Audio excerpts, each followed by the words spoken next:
Hello दोस्तों, मैं कुंदन कुमार आप सभी को एकलव्य स्टडी सेंटर में स्वागत करता हूं। दोस्तों, आज हम लोग एक इतिहास का यानी कि जीके जीएस का एक टॉपिक है दोस्तों, जिसका नाम है गांधी युग। हाँ, गांधी युग। इसी को आज हम लोग चर्चा करने वाले हैं दोस्तों, यानी कि गांधी जी के बारे में, यानी महात्मा गांधी के बारे में हम लोग देखने वाले हैं दोस्तों। ध्यान से देखिएगा, एक शॉर्ट वीडियो में दोस्तों, आपका ज़्यादा टाइम नहीं लेंगे, थोड़ा सा 5 से 10 मिनट का टाइम लेंगे दोस्तों। आप ध्यान से मेरे साथ बने रहिए और इस टॉपिक को थोड़ा आसानी से समझने का कोशिश करते हैं दोस्तों। क्या टॉपिक में दोस्तों? गांधी युग। आप गांधी जी के बारे में जानते होंगे दोस्तों। सबसे पहले महात्मा गांधी का जन्म जो हुआ था, यानी गुजरात को पोरबंदर में हुआ था दोस्तों। 2 अक्टूबर 1869 समय होता है।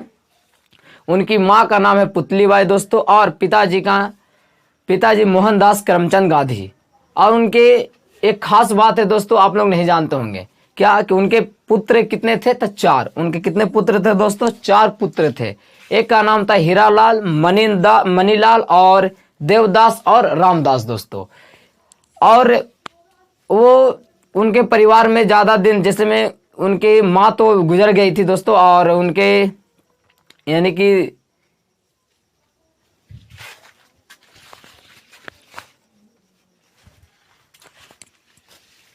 उनके पिताजी यानी कि उनके आसपास जितने में दोस्तों चाचा ऊचा थे, चाचा ऊचा यानी कि उनके अंकल उंकल, यानी गांधी जी का परिवार के द्वारा दोस्तों, गांधी जी का दबाव था कि वो क्या करे, बैरिस्ट्री का पढ़ाई करे। वो बैरिस्ट्री की पढ़ाई करने के लिए दोस्तों कहाँ चले गए थे? अफ्रीका। कहाँ? दक्षिण अफ्रीका दोस्तों। वो दक्षिण अफ्रीका जाकर बैरिस्ट्री की पढ़ाई करते हैं। और उसी गांधी जी के बारे में, यानी कि महात्मा गांधी के बारे में हम लोग देखने वाले हैं दोस्तों। यानी महात्मा गांधी बैरिस्ट्री की पढ़ाई करने के बाद वहां से दक्षिण अफ्रीका से फिर हमारे देश आते हैं और कुछ कारनामे करते हैं दोस्तों।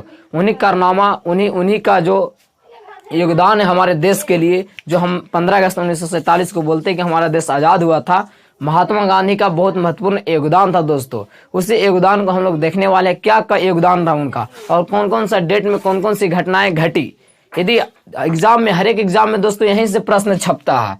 आप इतना यदि ध्यान से देख लेते हो, इसको ध्यान में उतार लेते हो दोस्तों, तो एग्जाम में आपको एक भी सवाल इधर से उधर घसकने वाला नहीं है। तो ध्यान से मेरे साथ बने रहिए और इस हर एक सवाल को थोड़ा आसानी से और थोड़ा अच्छी तरह से समझने का कोशिश कीजिए दोस्तों। यदि आप एक बार समझ जाएंगे, एग्जाम में कहीं जाने वाला नहीं है दोस्तों। आइए हमारे साथ देखिएगा। सबसे पहले गांधी युग। गांधी युग बोला जाए तो जन्म कब हुआ था दोस्तों? आप लोगों को पता है 2 अक्टूबर 1869। हाल ही में हम लोग 1 मंथ पहले दोस्तों हम लोग क्या मनाए थे? 2 अक्टूबर को गांधी जयंती। हाँ, 2 अक्टूबर 1869 को उनका जन्म हुआ था। सबसे पहले दोस्तों डेट आता है 1883। इंपॉर्टेंट डेट सिर्फ लिखा हुआ दोस्तों, ध्यान से। 1883 ने यदि अपना जीवन का पहला आंदोलन बोला जाए, उनका गांधी जी का अपना जीवन का पहला आंदोलन तो उन्होंने दक्षिण अफ्रीका में ही मतलब स्टार्ट कर दिया था, जिसका नाम था फर्स्ट आंदोलन का दोस्तों फाइनेक्स फॉर्म उनका फर्स्ट आंदोलन था, पहला आंदोलन था। उस आंदोलन के बाद दोस्तों वहीं पे उनको एक भारतीय से मुलाकात हुआ। भारतीय बुजुर्ग बोले तो उन्हीं का मतलब कि थोड़ा सा एज में थोड़े ज्यादा थे दोस्तों, उनसे मुलाकात हुआ। उनका नाम था गोपाल कृष्ण गोखले।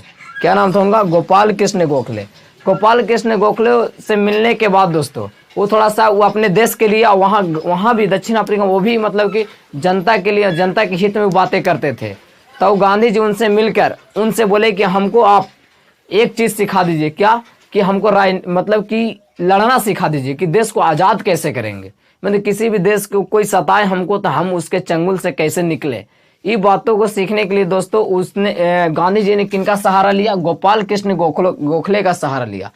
ये गोपाल कृष्ण गोखले जो थे, गोखले साहब, उन्होंने गांधी जी को कुछ सिखाया उखाया नहीं, कुछ बतलाया उतलाया नहीं, लेकिन एक अच्छी बात बतलाई दोस्तों। कहा जाता है ज्ञान यदि लेना है तो बुक से लो। हाँ, वही बात बोले कि यदि तुमको सीखना है, यानी राजनीतिक सीखना है तुमको, कि कैसे मतलब कि अपने लिए लड़ा जाता है, अपने हित में कैसे लड़ा जाता है, तो इसके लिए तुम किताब पढ़ लो, बुक पढ़ लो। तो 2 बुक उन्होंने रेफर किया गांधी जी को दोस्तों। पहला बुक का नाम था एस्किन का बुक। जो एस्किन का बुक जब गांधी जी पढ़े, एस्किन का जब बुक पढ़े गांधी जी, एस्किन का बुक, तो उन्होंने वहां से भूख हड़ताल सीखा।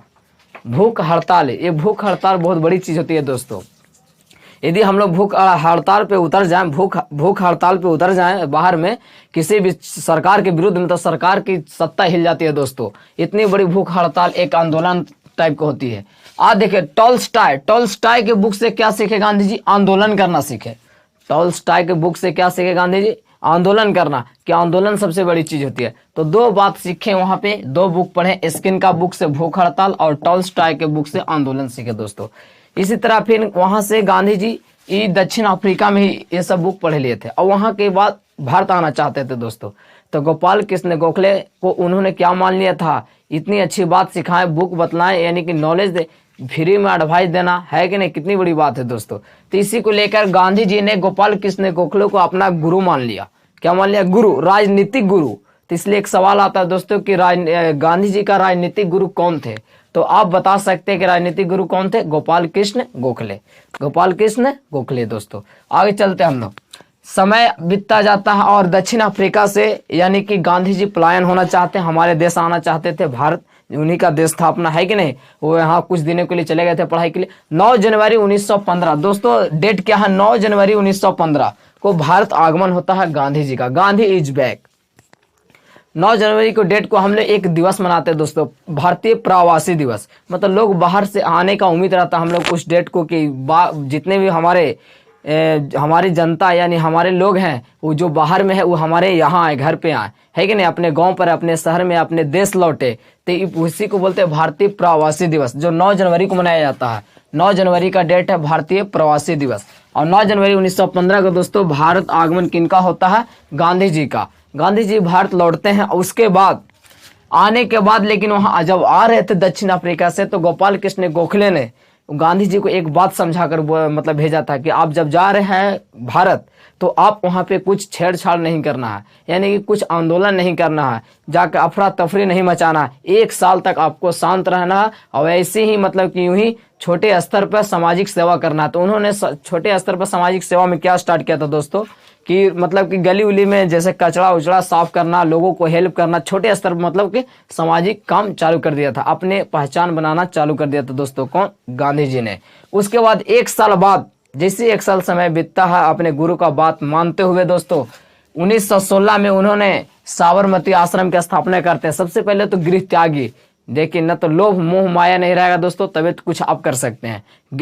एक तो हमारे लक्षण में स्टूडेंट का भी लक्षण है गृह त्यागी होना, तो उन्होंने सोच लिया बिना त्यागे तो कुछ हो नहीं सकता। तो गांधी जी ने क्या त्यागा? घर को त्याग कर और एक साबरमती आश्रम की स्थापना करते हैं गुजरात में दोस्तों। वहीं पे रहते हैं, अपना चरखा से अपने कपड़ा बुनते और वही कपड़े को बुनकर अपने मतलब सिलते और अपने ही पहनते थे। धोती उती कमीज उमीज, है कि नहीं? वही चलता था पहले में। और देखिए 1916 समय बीतता जाता है दोस्तों। अगला समय इसी वही साल, वही ईयर 1916 में जब साबरमती का स्थापना हुआ था, उसी समय उन्होंने एक अधिवेशन में भाग लिया दोस्तों, जिसका नाम, अधिवेशन में भाग नहीं लिया, लखनऊ अधिवेशन हुआ था उस समय। वो अधिवेशन में भाग लेना चाहते थे लेकिन भाग नहीं लिए थे। आगे दोस्तों समय आता 1918 यानी खेड़ा आंदोलन। याद रखना, खेड़ा विद्रोह या खेड़ा आंदोलन पूछे दोस्तों, समय रहेगा 1918। किसके? गांधी जी के द्वारा चलाया गया आंदोलन था खेड़ा आंदोलन दोस्तों, ये भी गुजरात में ही है।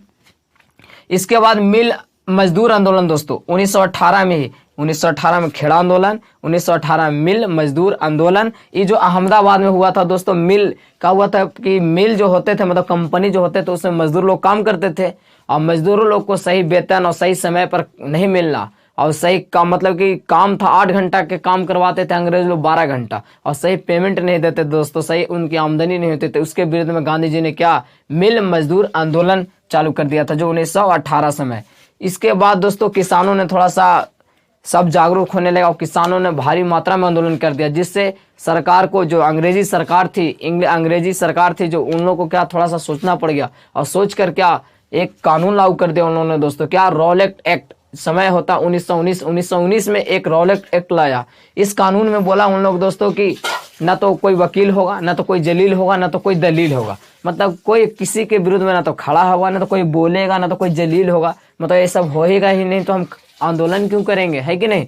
उसके मतलब हम लोग कोई न्याय नहीं मिलेगा यदि ये नियम रहता तो। और गांधी जी ने तुरंत इस कानून को, रॉलेट एक्ट को एक नाम दिया, इसको बोला काला कानून है। क्या बोला दोस्तों, गांधी जी बोले काला कानून है, रॉलेट। तो सवाल आता है किस एक्ट को, किस कानून को गांधी जी ने काला कानून बोला, तो रॉलेट एक्ट को बोला। अब अगला समय दोस्तों, इसी कानून के विरोध करते करते मतलब भारतीय जितने भी किसान थे, मतलब मजदूर लोग थे, इसके इसी मतलब एक्ट का, इसी मतलब नियम को विरोध करते करते एक जगह जमा होते हैं दोस्तों। आप लोग पता है जलियांवाला बाग हत्याकांड इसी के विरोध में हुआ था। एक अंग्रेज का नाम था जनरल डायर, जनरल डायर। इन लोग, एक अमृतसर शहर है दोस्तों, वही हम लोग का अमृतसर शहर जो है, वहाँ पे जलियांवाला बाग है कि नहीं, वहाँ पे इन लोग मतलब मजदूर लोग जमा हुए थे एक जगह पर। जमा होकर आंदोलन तो ऐसे ही होता है, एक जगह हम लोग इकट्ठा हो जाते हैं और आंदोलन करते हैं। आंदोलन कर रहे थे तो उसी समय मतलब कि मांगे पूरी की जाए, मांगे पूरी की जाए, और इसी के विरुद्ध में जनरल डायर ने आकर एकदम धनाधन गोलियां चलवाई थी दोस्तों। जिससे क्या हुआ कि जितने मजदूर थे एकदम ओकरे में भुंजा गए थे, एकदम ऐसे भुंजड़ी के टाइप पर मतलब भुंजा गए थे। और इतना मतलब दर्दनाक घटना थी दोस्तों, जिससे पूरा भारत हिल गया था। अब हर घर में एकदम अफरा तफरी मच गया। तो दोस्तों इसी आंदोलन के बाद भारत में एक क्रांति टाइप का मतलब आंदोलन कहा जाए तो हर घर से मतलब लोग निकलना चालू हो गए थे कि अब हमको चाहिए आज़ादी चाहिए, अब तो नहीं बर्दाश्त होगा, है कि नहीं। तो इसके बाद जलियांवाला बाग हत्याकांड, ऐसे भी कोई भी हत्याकांड होता है दोस्तों, 13 अप्रैल 1919 में हुआ था। समय है 13 अप्रैल 1919। और इसी हत्याकांड को, यानी जितना भी हत्याकांड, जलियांवाला बाग हत्याकांड हुआ था, इसकी को विरोध में मतलब इसी की जांच के लिए एक हंटर समिति का गठन किया गया था। तो आता है कि जलियांवाला बाग हत्याकांड के जांचने की कौन सी समिति का गठन किया गया था, तो हंटर समिति का गठन किया गया था दोस्तों। आगे समय बीतता जाता है और गांधी जी के द्वारा 1920 में एक आंदोलन चलाते हैं जिसका नाम है असहयोग आंदोलन। क्या नाम है दोस्तों, असहयोग आंदोलन। जिसमें गांधी जी बोलते हैं कि जितना भी अंग्रेजी सामान है, अंग्रेज द्वारा जो इनपुट हो रहा, आउटपुट हो रहा है, उसको हम लोग क्या करेंगे, बहिष्कार करेंगे, उसको हम लोग त्यागेंगे, उसको हम लोग यूज नहीं करेंगे। तो असहयोग मतलब कहने का मतलब कि सहयोग, असहयोग मतलब कि सहयोग ही नहीं करेंगे, हेल्प ही नहीं करेंगे, अंग्रेज के कामों में न सहयोग करेंगे, जो जो अंग्रेज जहां रहेगा वहां हम नहीं रहेंगे, है कि नहीं। तो बहिष्कार करने के लिए इसमें बोला गया था, लेकिन ऐसा हुआ नहीं। और गांधी जी को थोड़ा सा ऐसा क्या हुआ दोस्तों, उसके बाद थोड़ा सा अगला घटना हो जाता है चौरा चौरी कांड यूपी में, गोरखपुर में 5 फरवरी 1922। 5 फरवरी 1922 को चौरा चौरी कांड होता है दोस्तों। उसके बाद अगला समय 1924, ध्यान से देखिएगा, कांग्रेस का बेलगांव अधिवेशन, पहला अधिवेशन जिसमें गांधी जी ने भाग लिया था, अपने से अध्यक्ष बने थे इसमें बेलगांव अधिवेशन में। इसके बाद दोस्तों 1930 दांडी मार्च यात्रा, नमक कानून तोड़ो आंदोलन, जहां से दांडी से साबरमती से चलकर 78 लोगों के साथ गांधी जी ने इस यात्रा की शुरुआत की थी। और लास्ट में जाकर जब वहां पहुंचे थे दांडी, जब समुद्र के किनारे पहुंचे थे दांडी, तो नमक कानून तोड़ आंदोलन था दोस्तों। तो 20,000 लोगों के साथ वहां पे पहुंचे थे। देखिए रास्ते में उनके साथ, गांधी जी के साथ कितने लोगों ने साथ दिया। 1930 में दांडी मार्च आंदोलन चालू होता है और समय था 12 मार्च से 6 अप्रैल, पैदल यात्रा चले थे दोस्तों, पैदल। और कहां से, साबरमती से दांडी की तरफ, गुजरात में दोस्तों। 6 अप्रैल 1930 को दोस्तों सविनय अवज्ञा आंदोलन चालू कर देते हैं। मतलब कि हम विनती के साथ तो आंदोलन करेंगे, लेकिन हमको आज़ादी चाहिए तो चाहिए, हमारी मांगों को पूरी की जाए।